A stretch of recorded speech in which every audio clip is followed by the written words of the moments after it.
In the most recent EDH Recast, they talked about cards you should disclose before starting a game of Commander, and there was a whole variety of topics in there. But at one point, they talked about Wraths and the fact that if you're running lots of Wraths, you should let your table know so that they can plan ahead, bring the right deck, prepare. There's also there's lots of videos like this, but Commander's Quarters made a video about overpowered commanders. The top commanders on EDH Rec are all extremely powerful. The top creatures on EDH Rec there's a lot of them. Well, they're a little bit of a different story, but nevertheless, the top commanders are all must answer threats mostly. And so the question is, the Wrath comment got me thinking that, are we running enough Wraths? And in the past, what's happened is the Command Zone podcast, game nights, Josh Lee Kwai and Jimmy Wong have talked about the number of removal spells and Wraths you run in your deck. And they're very large content creators, and they say that you should probably only run a small handful, like 2 to 3 at most, Wraths in a deck. And they've been saying that pretty recently.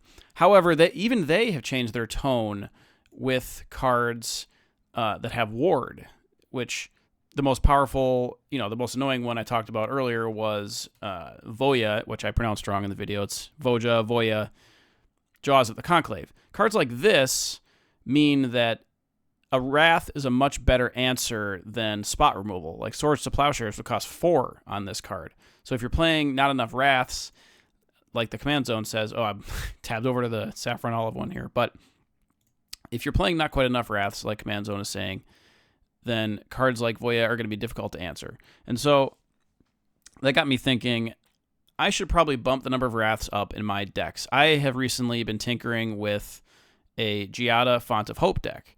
And I looked at the EDH Rec page, but I didn't look that closely.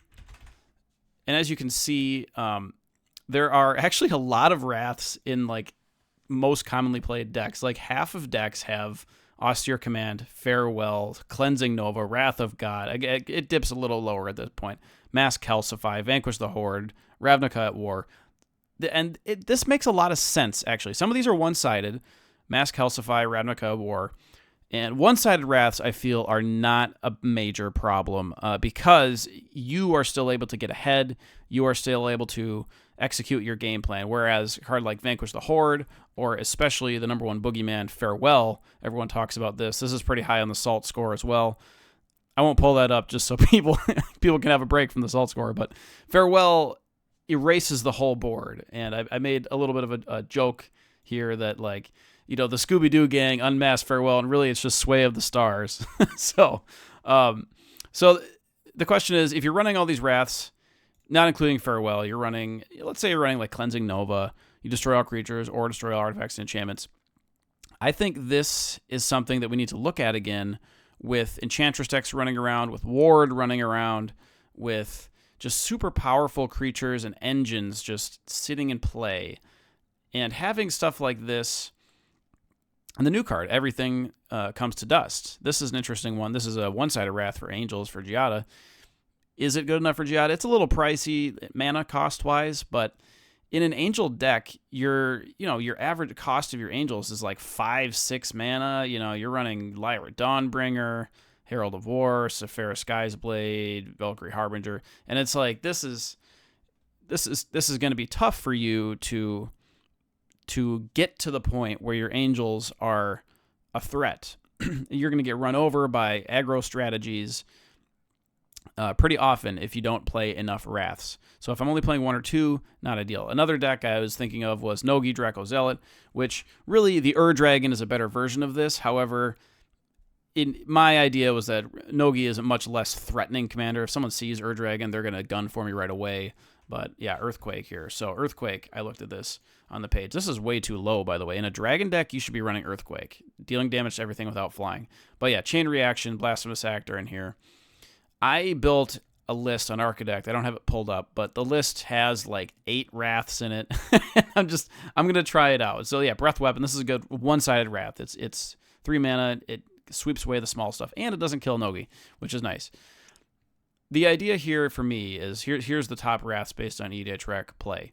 OTAG, wipe. And so OTAG is actually very helpful in Scryfall. There's also a way to search for the OTAGs, which or Oracle tag really, which is it lets you search by like category. And here I'm searching by board wipes essentially. So Blasphemous Axe, Cyclonic Rift, Vandal Blast, Toxic Deluge, Farewell, Austere Command. These cards should be played more than they're currently being played. I think that single target removal is very important, but that we have strayed a little bit too far from having enough Wraths. And this is, I'm pointing at myself. I'm pointing one finger at everyone else and 3 at myself, right? And the idea here is like cards like Damn. I have faded this card when I should be playing it in most of my white-black decks because it's versatile. It's also a Wrath. It's strong. Now, the basic versions like Wrath of God and Damnation are... these ones are less good than Damn. I would play Damn over those two. But that being said, if I have a controlling strategy that's not super aggro, I might play all 3 in a white-black deck. I think it's worth setting yourself back a little bit, especially if you know it's coming and you can plan around it. It's worth doing that to set 3 opponents back with just a single card that you have cast. Now, we can go too far with this. If I have a deck with, 10 Wraths, if everybody's playing 10 Wraths, the game is not going to end anytime soon. So I would err on the side of one-sided Wraths. We got Dusk Dawn. We have, I have a whole list of them here. So Sunfall is not one-sided, but their name is Death, destroy all 9 artifacts. I have this in my Urza Chief Artificer deck. Cyclonic Rift is pseudo one-sided. That's a little bit broken. Ruinous Ultimatum, Garruk's Wake, Hour of Reckoning, Dust Dawn I mentioned, Delayed Blast Fireball. This is just good no matter what.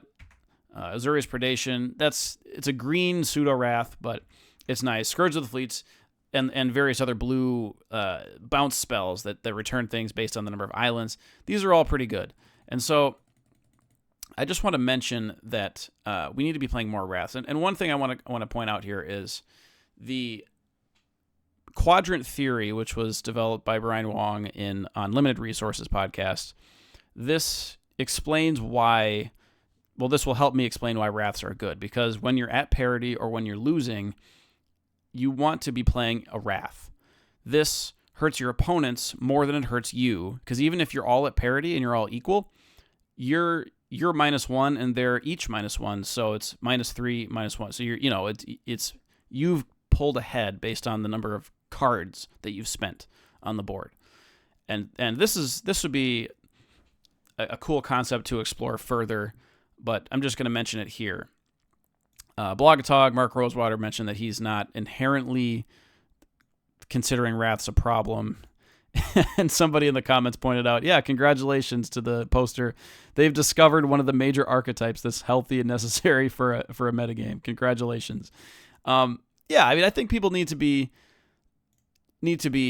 just like cognizant of Wraths, need to play around them a little bit more than we are currently. We had a game recently with my local play group where we all built up huge boards. I was playing Henzi.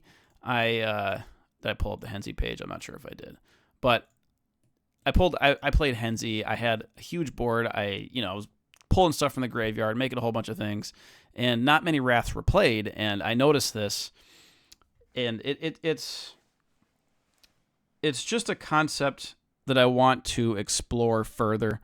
I want to see kind of the limit of where a healthy number of Wraths is. And Reddit has a bunch of posts on this. This is an old post, a really old post. People have various numbers that they consider. This one poster said 12 is too many. I mean, yeah, because you're going to draw a lot of them per game. The idea that having a dozen Wraths in your deck is just maybe not the best idea unless you can, unless you can activate that into a win, or unless you're Saffron Olive and doing a contest on Against the Odds. 36 Wrath deck. This is a pretty funny video. He won with all Wraths. Maybe in 1v1 that's playable. In four player game, you're kind of spending everybody's time there. So just be aware of everybody's time. And I would suggest people try to sprinkle in 1 or 2 extra Wraths in each of your decks and see how that turns out. I think that we will be pleasantly surprised at how well some of these perform. And as long as you're not doing a million farewells and rebuying this and Sway of the Stars and, delaying the game to hours and hours and hours. As long as you're not doing that, I think it's fine.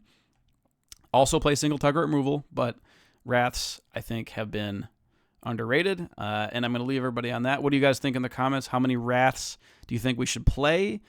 Is 3 not enough? Is 10 too many? Where's the healthy medium here?